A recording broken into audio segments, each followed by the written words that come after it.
Assalamualaikum warahmatullahi wabarakatuh. Salam sejahtera untuk kita semua. Yang terhormat Bapak Rois selaku dosen mata kuliah Bahasa Indonesia.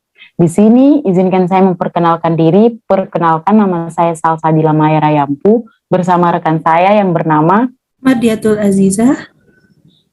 Baik, di sini kami akan menyampaikan jurnal hasil diskusi kami dengan judul Situasi Kesehatan Mental pada Masyarakat di Indonesia. Untuk mempersingkat waktu, di sini rekan saya akan membahas yang pertama tentang pendahuluan. Kepada Saudari Aziza, saya persilahkan. Baik, terima kasih. Di sini saya akan menyampaikan pendahuluan dari judul jurnal tersebut. Kesehatan mental atau kesehatan jiwa merupakan aspek penting dalam mewujudkan kesehatan secara menyeluruh. Kesehatan mental juga penting diperhatikan selayaknya kesehatan fisik. Mental adalah hal-hal yang berkaitan dengan batin dan watak manusia. Dengan kata lain, kesehatan mental adalah kondisi ketika batin dan watak manusia dalam keadaan normal, tentram, dan tenang sehingga dapat menjalankan aktivitas dan menikmati kehidupan sehari-hari. Centers for Disease Control and Prevention menyebut kesehatan mental mencakup kesejahteraan emosional, psikologis, dan sosial manusia. Hal ini membantu manusia untuk berpikir, merasa, dan bertindak secara menghadapi stres, berhubungan dengan orang lain, dan membuat keputusan yang tepat. Sebaliknya, seseorang dengan kondisi mental yang buruk akan sulit mengendalikan emosional, stres, serta tidak dapat berpikir, merasa, bertindak, dan membuat keputusan serta dengan tepat. Bahkan, seseorang dengan mental yang buruk pun cenderung memiliki hubungan tidak baik dengan orang di sekitarnya atau kerap menarik diri dari kehidupan sosialnya. Meskipun demikian, CDC menegaskan kesehatan mental yang buruk dan gangguan mental atau mental illness bukanlah sesuatu yang sama. Seseorang dapat mengalami kondisi mental yang buruk, tetapi belum tentu didiagnosis dengan jenis gangguan mental tertentu.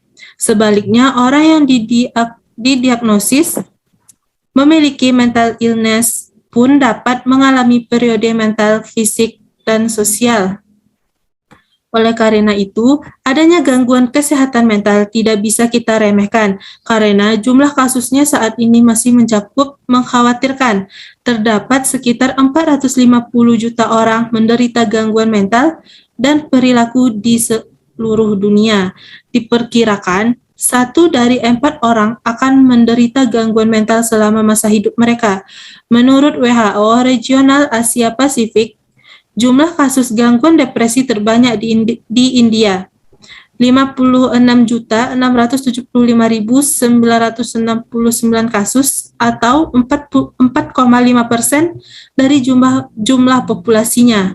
Terendah di Maldives, 12.739 kasus atau 3,7% dari populasi.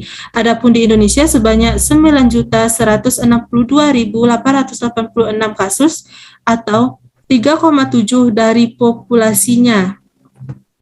Kesehatan mental pada tiap individu tidaklah dapat disamaratakan. Kondisi inilah yang semakin membuat urgensi pembahasan kesehatan mental yang mengarah pada bagaimana memberdayakan individu, keluarga maupun komunitas untuk mampu menemukan, menjaga, dan mengoptimalkan kondisi sehat mentalnya dalam menghadapi kehidupan sehari-hari.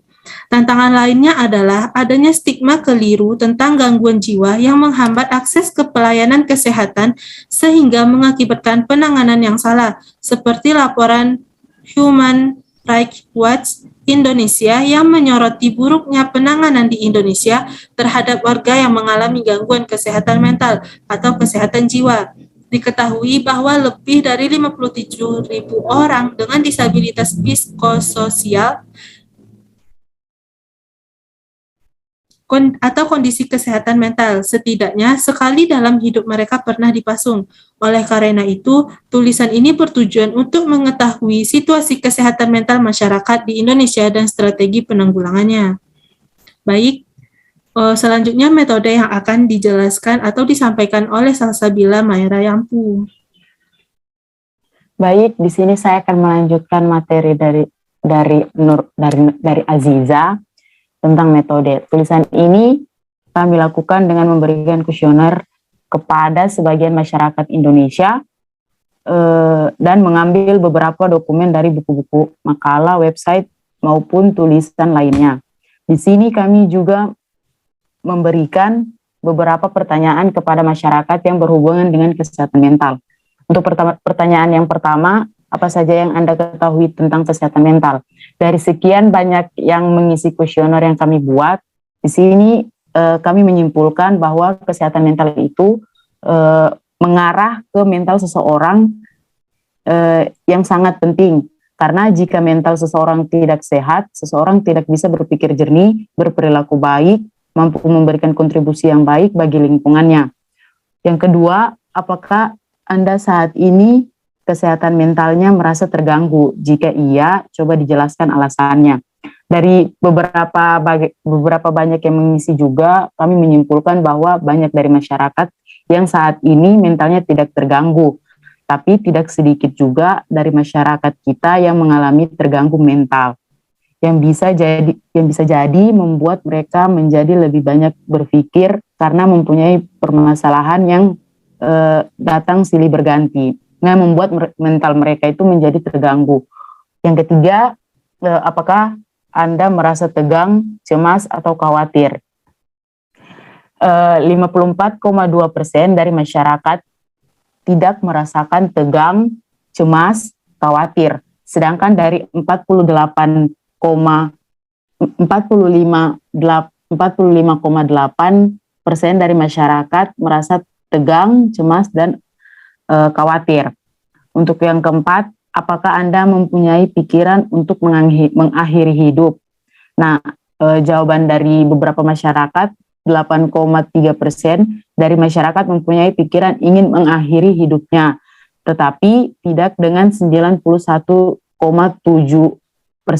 dari masyarakat yang mungkin tidak mempunyai pikiran untuk mengakhiri hidupnya, karena mungkin mental mereka sedang tidak terganggu. Untuk yang kelima, apakah Anda sulit untuk berpikir jernih? Nah, dari beberapa masyarakat, 25% dari masyarakat mengalami kesulitan untuk berpikir jernih, sedangkan 75% dari masyarakat tidak mengalami kesulitan dalam berpikir jernih. Next, untuk yang keenam, apakah Anda merasa kesehatan mental itu sangat penting? Coba jelaskan alasannya. Dari beberapa masyarakat yang kita tanyakan, kita simpulkan bahwa banyak dari masyarakat merasa bahwa kesehatan mental itu sangatlah penting karena tubuh manusia berfungsi dengan baik dan membantu untuk memiliki koneksi sosial dengan orang lain. Terus yang ketujuh, bagaimana menurut Anda cara menjaga kesehatan mental?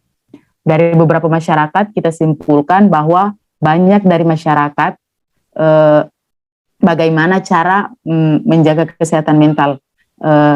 Jangan mencari tahu hal yang tidak perlu untuk diketahui, selalu berpikir positif, belajar cara mengendalikan diri atau tubuh agar tidak mengalami stres, berdamai dengan diri sendiri, mencari kesibukan, dan yang lain-lain. Untuk selanjutnya akan dilanjutkan oleh rekan saya, Aziza. Kepada Aziza, saya persilakan. Nah, baik, di sini masuk ke pembahasan. Yang pertama, kami membahas tentang kesehatan mental. Kesehatan mental yang baik adalah kondisi ketika batin kita berada dalam keadaan tentram dan tenang, sehingga memungkinkan kita untuk menikmati kehidupan sehari-hari dan menghargai orang lain di sekitar. Seseorang yang bermental sehat dapat menggunakan kemampuan atau potensi dirinya secara maksimal dalam menghadapi tantangan hidup, serta menjalin hubungan positif dengan orang lain. Sebaliknya, orang yang kesehatan mentalnya terganggu akan mengalami gangguan suasana hati, kemampuan berpikir, serta kendali emosi yang pada akhirnya bisa mengarah pada perilaku buruk. Penyakit mental dapat menyebabkan masalah dalam kehidupan sehari-hari, tidak hanya dapat merusak interaksi atau hubungan dengan orang lain, namun juga dapat menurunkan prestasi di sekolah dan produksi kerja. Oleh sebab itu, sudah saatnya kita menjalankan pola hidup sehat. Nah, pembahasan selanjutnya tentang faktor penyebab gangguan kesehatan mental pada masyarakat Indonesia. Menurut Undang-Undang Nomor 3 Tahun 1966, yang dimaksud dengan kesehatan jiwa adalah keadaan jiwa yang sehat menurut ilmu kedokteran sebagai unsur kesehatan yang dalam penjelasannya disebutkan sebagai berikut. Kesehatan jiwa adalah suatu kondisi yang memungkinkan perkembangan fisik, intelektual, dan emosional yang optimal dari seseorang, dan perkembangan itu berjalan selaras dengan keadaan orang lain.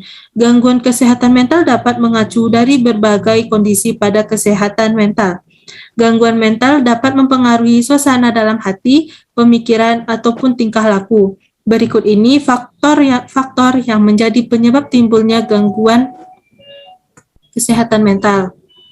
Di antara lain, yang pertama, ke-trigger dengan suatu hal. Faktor yang menyebabkan kesehatan mental terganggu dapat terjadi karena terdapat pemicu. Pemicu ini dapat sebagai macam, mulai dari pengalaman traumatis bahkan fobia.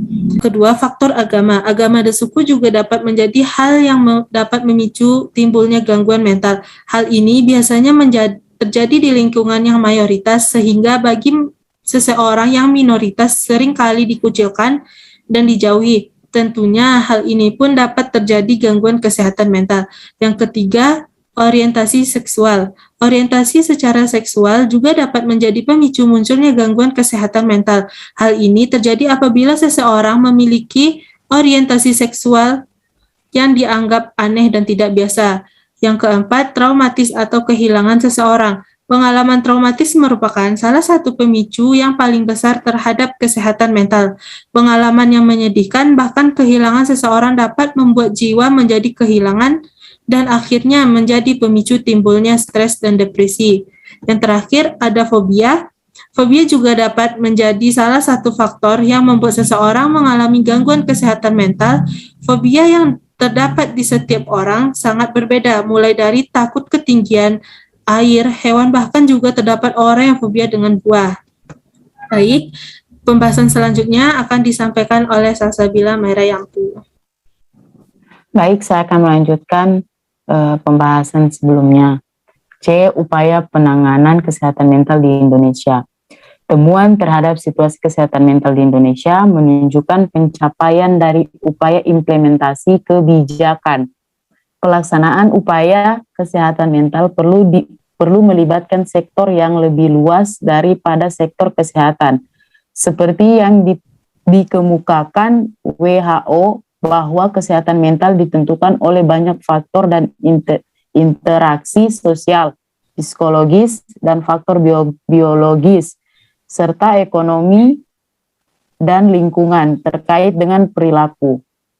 Hal tersebut mengindikasikan bukan hal yang sederhana untuk mencapai situasi kesehatan jiwa yang diharapkan.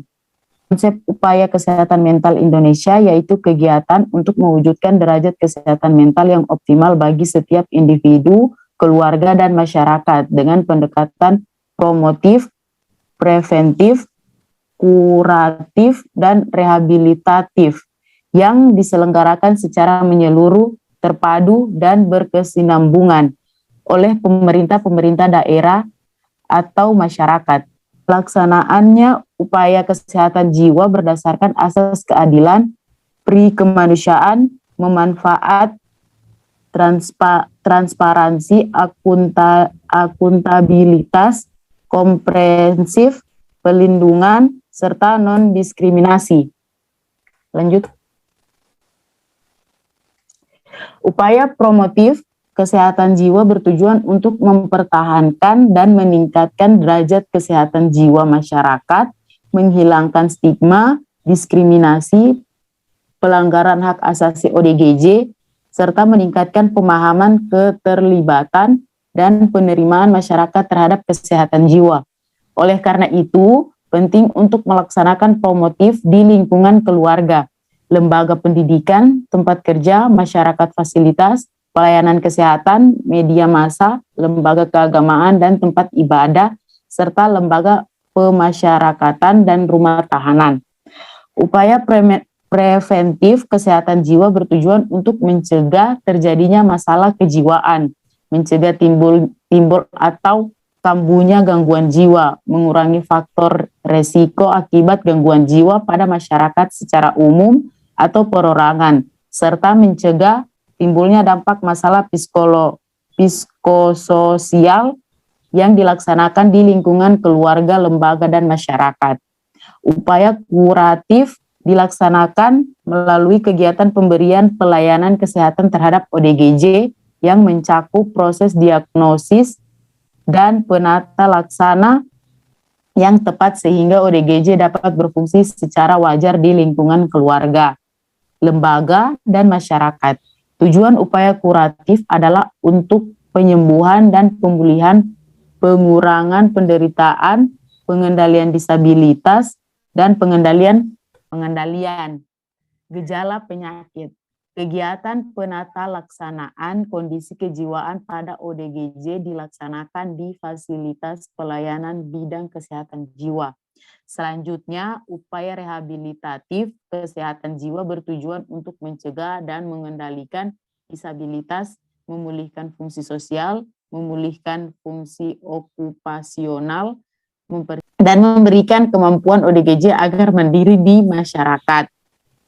Upaya rehabilitas ini meliputi rehabilitatif, psikiatrik, psikososial, serta rehabilitatif sosial atau dapat dilaksanakan dalam keluarga, masyarakat, dan panti sosial. Saat ini UUD nomor 18 tahun 2014 tentang kesehatan jiwa menjadi pedoman dalam penyelenggaraan kesehatan jiwa yang komprehensif. Penetapan pelayanan kesehatan jiwa dasar dan rujukan menjadi upaya kesehatan jiwa yang dilaksanakan dengan membangun sistem pelayanan kesehatan jiwa berjenjang dan komprehensif.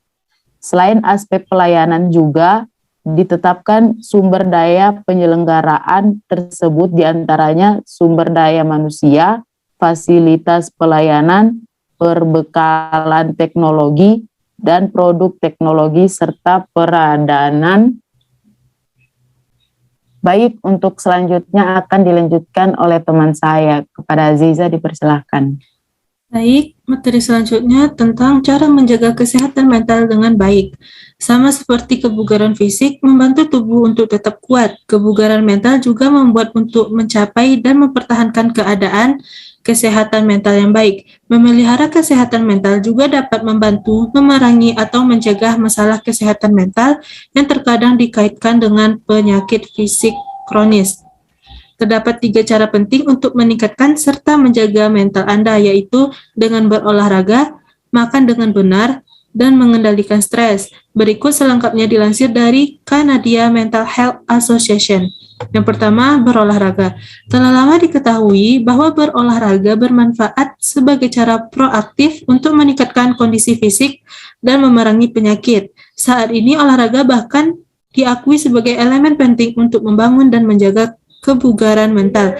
Olahraga memiliki banyak manfaat psikolog. Sebagai contoh, yang pertama, aktivitas fisik semakin menjadi bagian dari resep untuk pengobatan depresi dan kecemasan. Berolahraga mungkin tidak menyembuhkan, tetapi memberikan dampak positif. Penelitian telah menemukan bahwa aktivitas fisik secara teratur tampak sama efektifnya dengan psikoterapi untuk mengobati depresi ringan hingga sedang. Terapis juga melaporkan bahwa pasien yang berolahraga secara teratur merasa lebih baik dan cenderung tidak makan berlebihan atau menyalahgunakan alkohol dan obat-obatan. Olahraga dapat mengurangi kecemasan. Banyak penelitian telah sampai pada kesimpulan ini. Orang-orang yang rutin berolahraga melaporkan merasa kurang stres atau gugup. Bahkan 5 menit latihan aerobik dapat merangsang efektif anti kecemasan. Latihan fisik membantu melawan penarikan, ketidakaktifan, dan perasaan putus asa yang menjadi ciri depresi. Studi menunjukkan bahwa latihan aerobik dan anaerobik memiliki efek antidepresi. Suasana hati seperti ketegangan, kelelahan, kemarahan, dan kekuatan semuanya dipengaruhi secara positif oleh olahraga. Selanjutnya, berolahraga dapat meningkatkan cara Anda memandang kondisi fisik, kemampuan atletik, dan citra tubuh. Peningkatan harga diri adalah manfaat lain dari berolahraga. Terakhir, namun tidak kalah pentingnya, olahraga membawa Anda ke dalam kontak dengan orang lain dalam lingkungan yang positif dan non-klinis. Selama berolahraga dalam kelompok, Anda terlibat dengan orang-orang yang memiliki minat yang sama dalam aktivitas tersebut. Yang kedua, makan dengan benar. Makan dengan benar dan teratur juga berkontribusi untuk menjaga kesehatan mental yang baik. Membuat pilihan nutrisi yang tepat dapat berdampak pada kesehatan mental. Sebuah studi baru oleh Yayasan Kesehatan Mental Inggris menunjukkan bahwa pola makan yang buruk berperan signifikan dalam peningkatan masalah kesehatan mental selama 50 tahun terakhir. Kecenderungan untuk tidak makan produk segar dan mengkonsumsi lebih banyak lemak jenuh dan gula, termasuk zat seperti pestisida, zat aditif, dan lemak trans, dapat mencegah otak berfungsi dengan baik, ungkap studi Feeding Minds. Hal ini membuat hubungan persuasif antara mengubah mode makan dan peningkatan attention deficit hyperactive disorder, penyakit Alzheimer, dan skizofrenia. Makanan juga memasuk vitamin yang tidak dapat dibuat oleh tubuh dan yang Anda butuhkan untuk mempercepat proses kimia bagi kelangsungan hidup dan fungsi otak. Kekurangan vitamin terkadang bermanifestasi sebagai depresi dan dapat menyebabkan perubahan suasana hati, kecemasan, dan agitasi, serta sejumlah masalah fisik. Profesional kesehatan mental menunjukkan bahwa kebiasaan makan yang baik sangat penting bagi orang yang ingin mengoptimalisasikan efektivitas dan mengatasi kemungkinan efek samping dari obat yang digunakan untuk mengobati penyakit mental. Yang ketiga, dengan mengendalikan stres. Mengendalikan stres juga merupakan cara lain untuk menjaga kesehatan mental. Pertama, penting untuk mengenali sumber stres Anda. Peristiwa seperti kematian orang yang dicintai, memulai pekerjaan baru, atau pindah rumah tentu membuat stres. Namun, sebagian besar stres biasanya berasal dari dalam diri. Bagaimana Anda menafsirkan sesuatu seperti percakapan, tinjauan kinerja, bahkan pandangan menentukan apakah sesuatu menjadi pemicu stres. Pembicaraan diri yang negatif di mana Anda berfokus pada kritik diri dan analisis berlebihan yang pesimistis dapat mengubah komentar yang tidak bermasalah menjadi sumber utama stres. Memahami dari mana Anda berasal dapat membantu memutuskan suatu tindakan.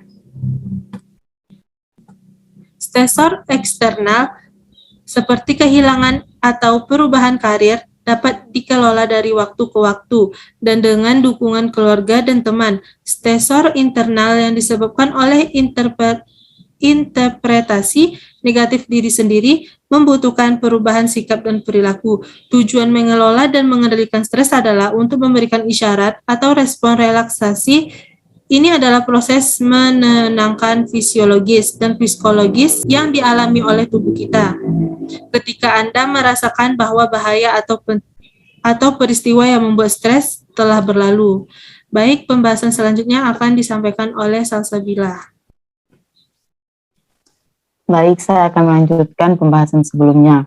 Bagian E, alasan mengapa pentingnya menjaga kesehatan mental.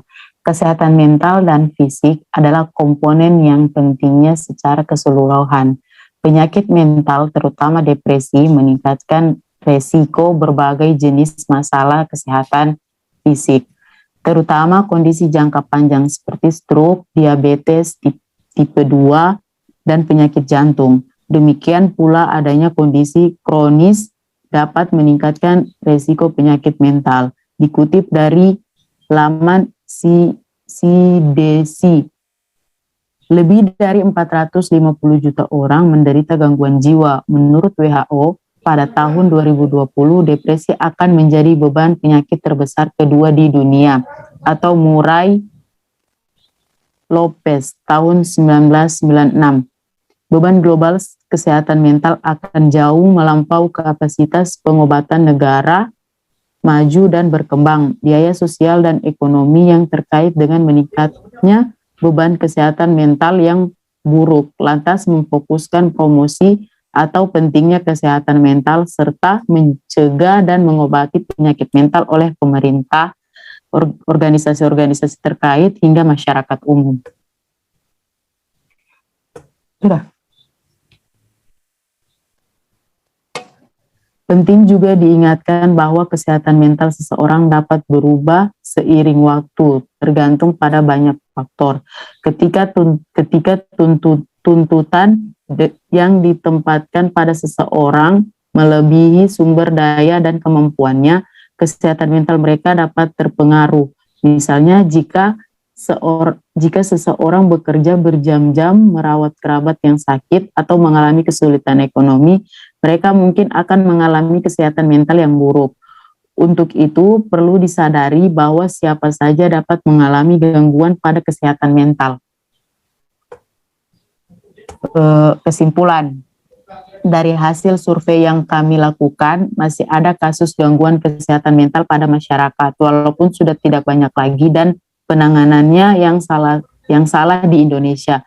Pemerintah perlu melakukan upaya penanggulangan yang menyeluruh, dimulai adanya peraturan kebijakan yang menjadi dasar dukungan pendanaan dan akses ke pelayanan kesehatan mental serta didukung pendekatan berbasis komunitas. Baik, untuk materi abstrak akan dilanjutkan oleh rekan saya Aziza. Kepada Aziza saya persilahkan. Baik, terima kasih. Di sini saya akan membacakan yang terakhir tentang abstrak. Latar belakang. Kesehatan mental merupakan sektor penting dalam mewujudkan kesehatan secara menyeluruh.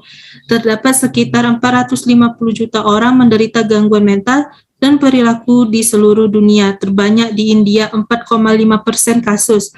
1 dari 4 orang menderita 1 atau lebih gangguan mental selama masa hidup mereka. Gangguan mental jika tidak ditangani dengan tepat akan bertambah parah dan akhirnya dapat membebani keluarga, masyarakat, serta pemerintah. Studi ini bertujuan mengetahui situasi kesehatan mental pada masyarakat Indonesia dan strategi penanggulangannya. Metode tulisan ini kami menggunakan kuesioner yang kami lakukan secara virtual dengan mensurvei kepada masyarakat seberapa jauh mereka mengetahui tentang kesehatan mental ini. Hasil penelitian berdasarkan survei yang kami lakukan kepada masyarakat Indonesia, 75% dari mereka mengetahui tentang kesehatan mental dan mereka menyadari akan pentingnya dengan kesehatan mental itu. Kesimpulan, masih ada kasus gangguan kesehatan mental pada masyarakat walaupun sudah tidak banyak lagi dan penanganan yang salah di Indonesia.